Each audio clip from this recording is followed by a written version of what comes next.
J-E-L-L-O. The Jell-O program starring Jack Benny with Mary Livingston, Phil Harris, Kenny Baker, and yours truly, Don Wilson. The orchestra opens the program with No Wonder.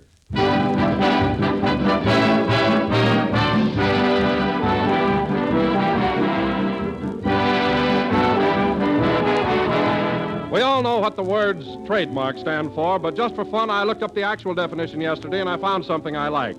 Well, the dictionary says that by association, the trademark becomes a symbol of goodwill. Well, the name Jell-O is a trademark, and we hope that for you it is a symbol of goodwill and also of good eating.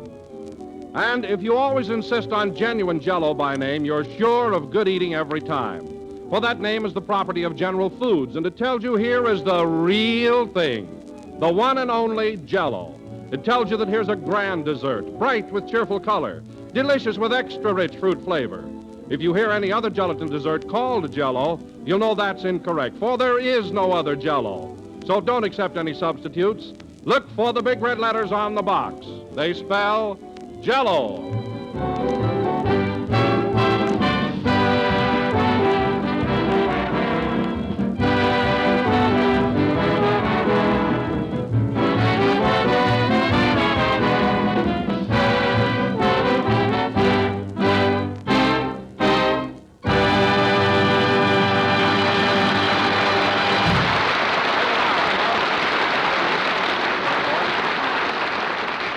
That was No Wonder, played by Phil Harris and his orchestra. And now, ladies and gentlemen, hey, Jack.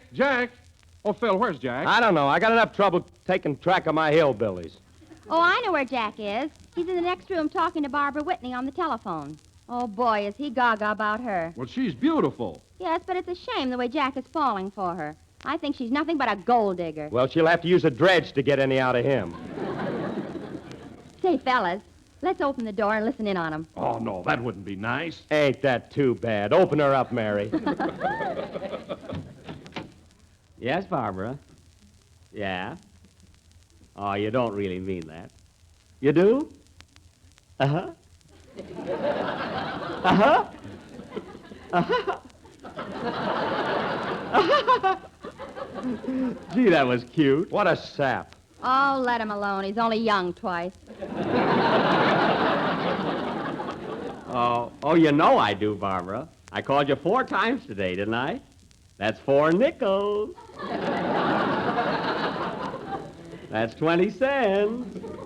What a Romeo. He keeps books yet. Now, look, honey, am I going to see you tonight? Oh, you're going to a cooking school? Well, that's encouraging. How about Monday night? I see. Well, Tuesday night? Wednesday night? When you get to Friday, it's me. What's that, Barbara? Oh, you can see me Thursday night? Well, that's swell. Shall I bring you some more peanut brittle? Oh, it's no trouble. I insist. I'll bring you a great big bag. Gee, he must get it wholesale. Well, Barbara, I have to hang up now. I'll see you Thursday. Bye-bye, honey. Let's get back, kids. Hurry up. Gee, what a gal. I got a pocket full of... Oh, hello, fellas. I'm sorry I'm late.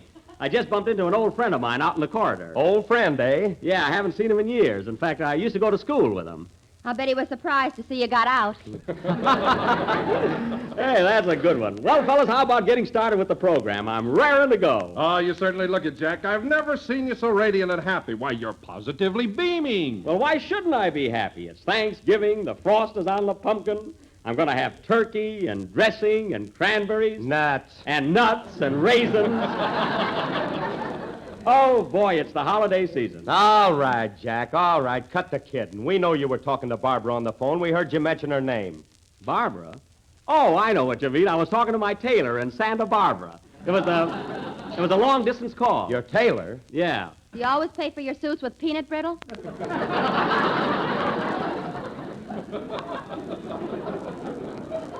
Peanut brittle? Oh, I just sent him that for a gag. He's a nice fella, and I like him. You must like him, all right. You kept calling him Honey. Honey? Yeah, we heard you. Well, why, sure I call him Honey. That happens to be his name. Honey Boy Ginsburg. Now, listen, fellas, that was just a business call, so let's forget it. Well, if it was a business call and he's your tailor, why couldn't he see you tonight? Because he's busy. He's working on my suit, that's why. Well, if he's working on your suit, why is he going to cooking school? He's making panties for lamb chops, and shut up.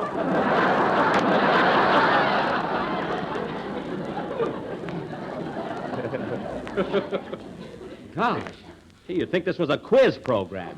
Well, Jack, the whole thing is your fault. Now, why didn't you come out in the first place and admit that you were talking to Barbara? You're not ashamed of her, are you? Now, look, fellas, let's drop it. I was talking to my tailor. His name is Honey Boy, and he lives in Santa Barbara. Now, do you mind if I get off the witness stand? No. Say, Jack, did he make that suit you've got on now? This one?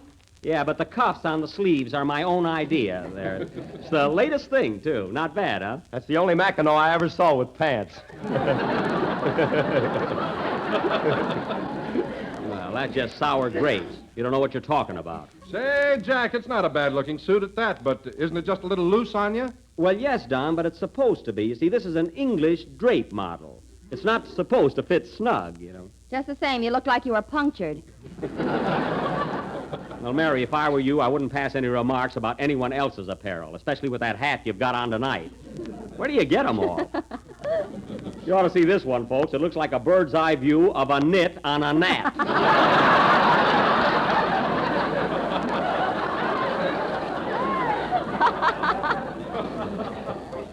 Oh, what a lid. Oh, hello, Kenny. Hello, Jack. How's your love life? Love life? What are you talking about? Did you buy that ring yet? Ring? What ring? Oh, I saw Jack in a jewelry store the other day looking for some rings. Don't get excited, Kenny. He's buying it for his tailor. Oh. Well, Jack, I hope you'll both be very happy. Now, Kenny, just relax and don't get all confused. What's that you got in your hand? Oh, I'm selling some tickets on a turkey raffle. You want to buy one? That was 2 turkeys, wasn't it? No, one ticket. Turkey raffle. Oh, well. Oh, come on. How about it, Jack? They're only a half $1. Isn't that cute, Kenny running a raffle? Are you having any trouble selling tickets? Not until now.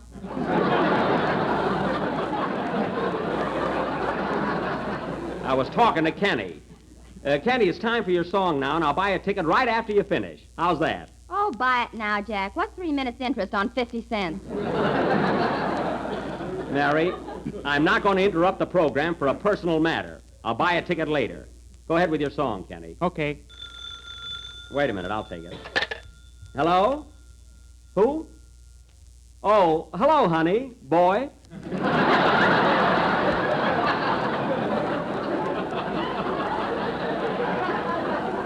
I said, hello, honey. Boy, am I glad to hear from you. Who is it, Jack? My tailor. He's calling from Santa Barbara. What? What's that? You can't make my suit Thursday night? Nice work, Jack. We don't catch on. Mary, quiet. Well, gee, I wish you could make it. I've got reservations at the Coconut Grove. Oh, he dances, too. Well, look, honey, boy. How about Friday night or Saturday night? I smell a rat. Does anybody else? Quiet. Look, Mr. Ginsburg, I'll have to call you back later. What? Yes, I like the suit. All right, I love the suit. What? All right, I love you. Goodbye. Well, sing, Kenny. What are you looking at? Gosh. Well, I gotta have suits, don't I? What am I, a nudist?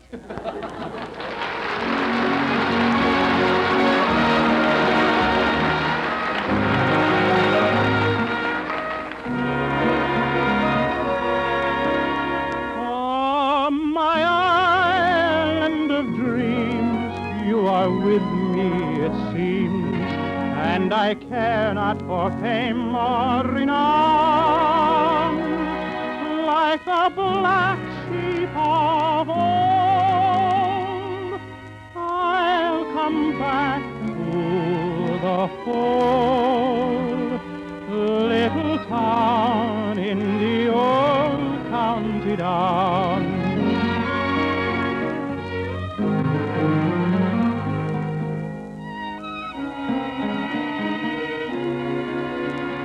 Sure, if I had the wings of a swallow, I would travel far over the sea. Then a rocky old road I would follow to a spot that is heaven to me. When the sun goes to rest way down in the west, then I'll build such a nest in the place I love best. Oh, that dear little town in the old county down, it will linger way down in my heart. Though it never was grand, 'tis my fairyland, just a wonderful world set apart. Oh, my island of dreams, you are with me, it seems, and I care not for fame or renown. Like the black sheep of old, I'll come back to the fold. Little town in the old county down.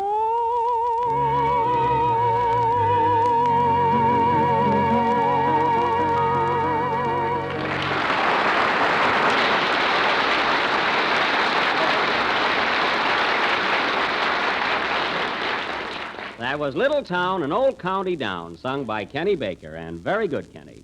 And now, folks... Hey, Jack, what about that raffle ticket? Kenny, I'll take care of that later.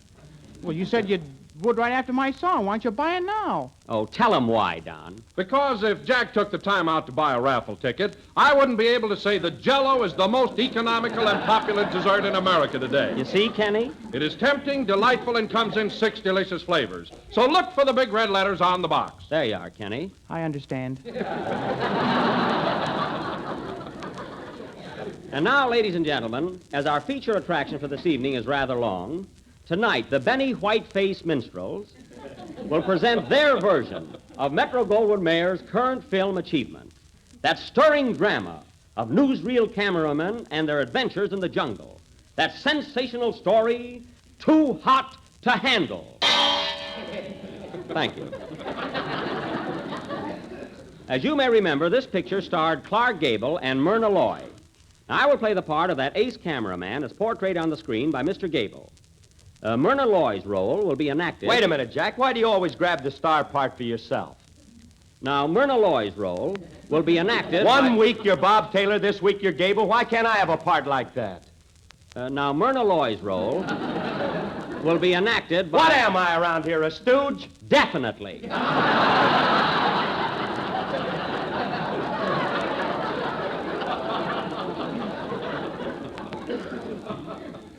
Now, Mary, you're going to play Myrna Loy's part. That's a relief. I thought you were going to grab that, too.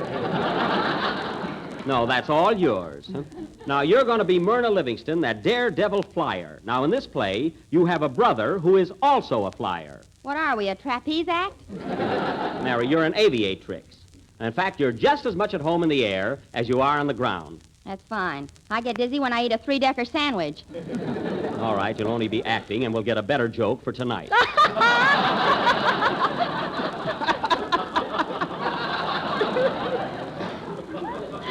Now, let's see. In the last scene, we go into the jungles of Africa. So, Kenny, you'll have to play the part of a cannibal. A cannibal? What's that? A cannibal, Kenny, is the kind of a guy who'd go into a restaurant and order the waiter.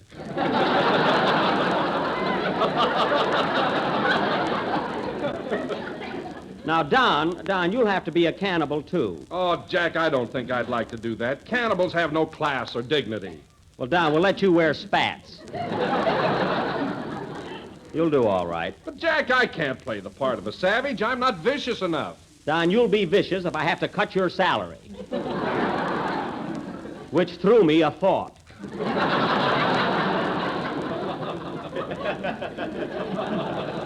Now, let's see. Who else do we need? Say, Jack, What is it, Kenny? if you cut Don's salary, will you buy a raffle ticket? Maybe. Well, so much for the casting of our play. So now, folks... Say, Jack, not that I care, but is there a part for me in this taffy pull? Oh, yes, Phil. Yeah, you're going to be my boss, the head of the Union Newsreel Company, and your name is Phil Fathead. Fathead? Yes. Well, you better call me by my first name or I'll knock that gold tooth right out of the front row. I haven't got a gold tooth, Smarty. I've been eating salmon.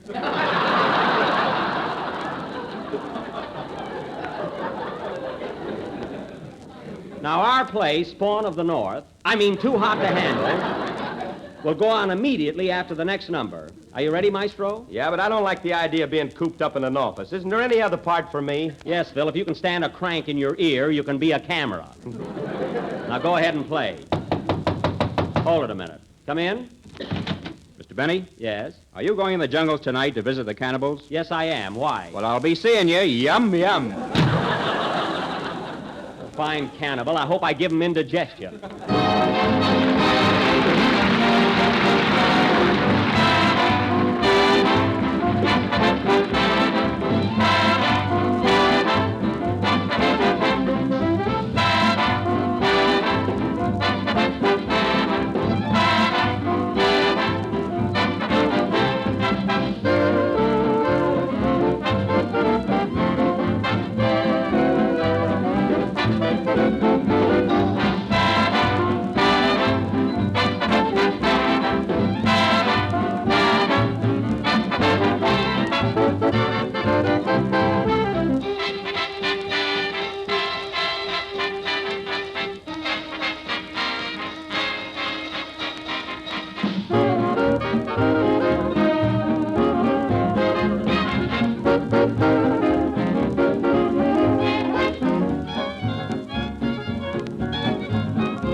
That was Jeepers Creepers, played by Colonel Corn and his orchestra.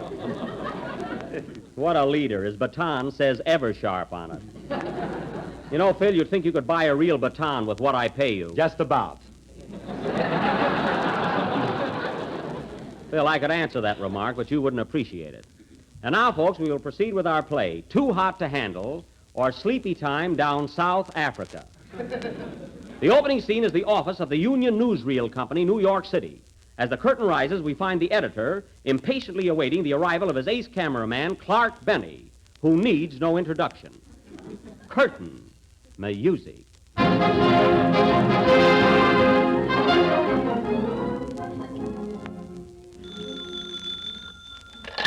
Hello? Union Newsreel Company. Mr. Benny? Well, he's not here. He's in China. Yes, I'll tell him when he gets back. Oh, Goodbye. Miss Stewart, who was that calling Benny? His tailor, Barbara Whitney. Oh.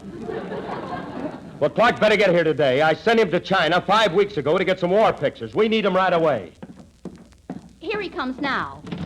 Oh, hiya, Chief, old boy. How's the old kid? Gee, it's good to be back. It's about time you got here. Have you got the pictures with you? Yes, sir, and I got some swell stuff. Boy, did I have a time there. Well, tell me, how did you find things in China? China? That's what on me. I thought you sent me to Chinatown. Well. Chinatown? Why, you blundering idiot. You're fired. Now, calm down, Chief. You don't want to fire me. Why, I'm the best cameraman in the business, and you know it. You call yourself a cameraman? Yeah. Why, you were on the SS Roxbury when it sank last year, and you didn't even get a shot of it. Well, naturally. The captain hollered women and children first, and I felt young. Anyway, if you'd give me a little more dough, I could do better work. More dough? Yeah. My camera has been in the hock shop so much, the soundtrack is coming out in dialect. What do you expect, anyway? I've had enough of your alibis, Clark. You're through. Oh, you can't fire me, Chief. Imagine how my wife and kiddies will feel. You haven't got any wife and kiddies. That's why I said imagine. Anyway, Chief, I've got an idea that'll give us the greatest scoop of the year. What is it? You know, I just ran into Myrna Livingston, the famous flyer. You know, the girl whose brother was lost in the jungles of Africa 4 years ago? Yeah, I remember. Now, here's the dope, Chief. She knows exactly where her brother is. Now, if you let me go down there and save him and get pictures of the rescue, it'll make newsreel history. What do you say? Oh, you couldn't find her, brother. You haven't got one chance in a million. Go on, that's what you said when I bought that ticket on the Irish sweepstakes. Well, you didn't win, did you? No, but I turned green.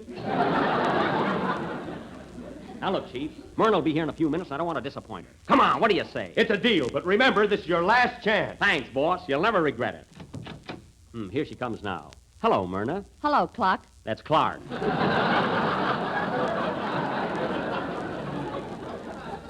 Now, listen, Myrna, I got great news for you. The chief is going to let us take that trip to Africa and save your brother. Isn't that great? My brother? Yes, your brother, Ignaz Livingston. Remember? Oh, yes, Ignaz. Well, why can't you go alone? You gotta come with me. Your brother's been there 4 years. I won't be able to tell him from a cannibal. We couldn't do that at home. Oh, come on, Myrna, come on. It'll be a great experience. But, Clark, what about clothes? I don't know what to wear in Africa. All you need is a ring in your nose and that hat. Come on, let's go. Okay. Wait a minute. I'm not taking any chances this time. I'm going with you. Hooray! Attaboy, Chief! Hey, Myrna, where's your airplane? Oh, my charm bracelet. Not that one. Where's the real one, the one that goes up in the air? It's in the elevator rehearsing. Good. Come on, Chief. Come on, Myrna. Come on, Chief. Come on, Myrna. We're off to Africa.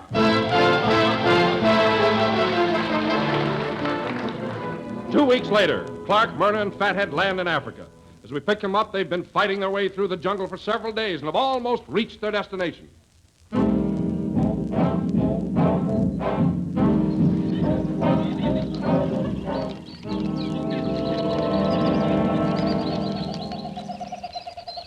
Oh. Gee, I'm tired. I didn't think it was going to be like this. 3 days of walking through this infernal jungle. Yeah, me with snowshoes on. That's your fault. My fault? What am I, a weather vane? Gee, it's dangerous, too, with all those wild animals prowling around. Oh, boy, am I hot. Well, you ought to be hot. What's the idea of wearing a fur coat? Can I help it if this lion wants to play piggyback?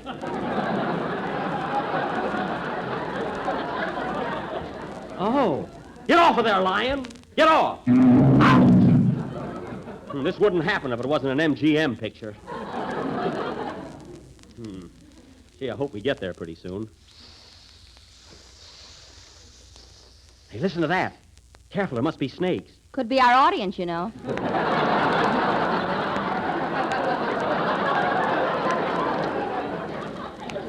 Quiet, Myrna. Hey, Fathead, what'd you do with the movie camera? Where is it? You know that hippopotamus we passed a little while ago? Yes? Well, he yawned. Oh, that's fine. I'm here to get pictures and no camera. Whoop! Darn those gazelles, they're always running between my legs.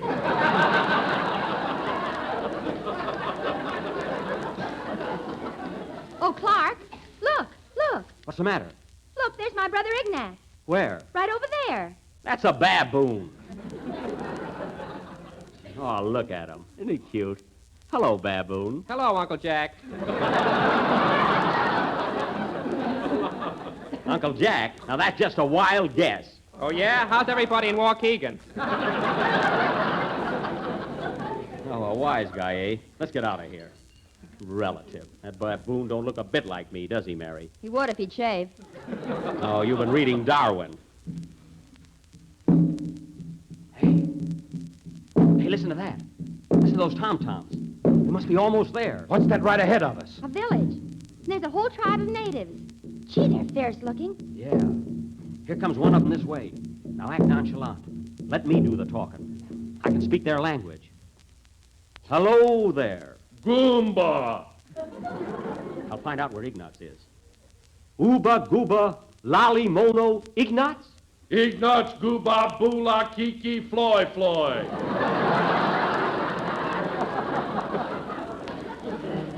You hear that? We're just in time. Ignaz is still alive. I'll find out where he is. Uba, Gooba, Lomo, Chi-Chi, Ignaz? Walla Kiki Zuba Frigidaire. Frigidaire? What does he mean? They're keeping your brother on ice.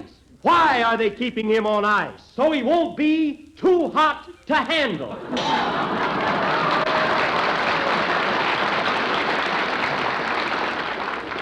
Thanks, nephew.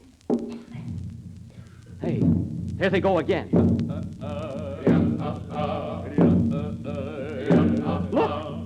Look, the natives are coming towards us. Yes, and they're carrying a white man on their shoulders.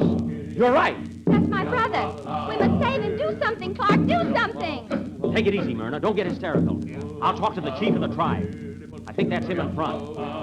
Halt! Me wanna talker. Are you the chief? Goomba! Uba Gooba Zama Powwow Kiki Ulamona Kalamuga? Would you mind saying that again?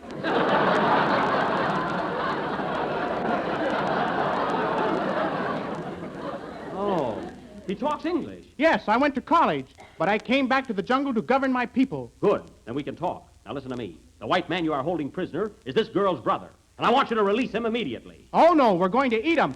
Eat him? Then you're still a cannibal. What good did it do you to go to college? I use a knife and fork now. Now get this, you. We came here to rescue that white man, and he's going back with us. Sorry, old man, but he's on the menu for tonight. Oh, you can't do that. Well, then at least let us talk to him. Oh, please, please. After all, he's my brother. All right, but make it snappy. Come on, Myrna. There he is. Gee, he looks weak. His face is so pale and thin. Oh, brother. Who is it? Ignatz. It's your sister, Myrna. Gee, I'm glad you folks got here. It's been terrible. What happened? What did they do to you? Well, after my plane cracked up, they grabbed me and then they seated right in my sulfur sandwich horse and men. Oh. And they pulled the center and they grabbed me right in my solid rib, and the seated rib was right with the solid center. Oh, it was ghastly. I can imagine. Why, the brutes. What else did they do? You haven't heard the worst. Last night they came and they took my pharmacist right into my center. And you know that relatives? Yes. Well, the whole pharmacy was taken right out of the plastic. And the freezer beat my harvestall and the whole freezer. Oh, well, did they rouse friend the did?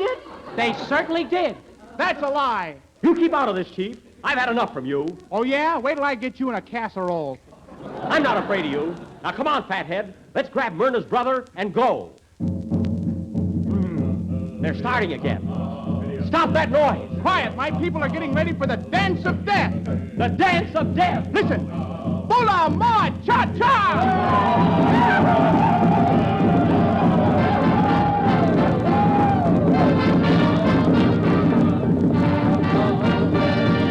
Do it, the Lambert walk out.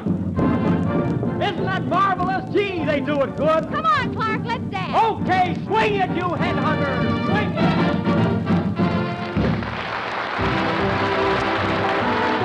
You know, the greatest compliment your dinner guest can pay you is to eat with a hearty appetite. And here's a dish they'll all enjoy right down to the last delicious spoonful. It's a brand new idea, too. A luscious combination of two Jell-O puddings, chocolate and vanilla. Just picture to yourself bright yellow desert saucers filled with creamy swirls of rich chocolate pudding and smooth, delicate vanilla pudding. Inviting and tempting to look at and a grand flavor combination, for the new Jell-O puddings are tops and mellow goodness. The chocolate is rich and delicious. The vanilla is fresh and full-flavored, for it's made with real vanilla. And Jell-O puddings are so quick and easy to make, you can prepare two flavors in next to no time. When you've tasted the vanilla and chocolate, you'll want to try butterscotch, too, for it has that real old-fashioned butterscotch flavor that tastes just swell. So ask your grocer tomorrow for all three Jell-O puddings, chocolate, vanilla, and butterscotch. We're a little overtime, so good night, folks. Penny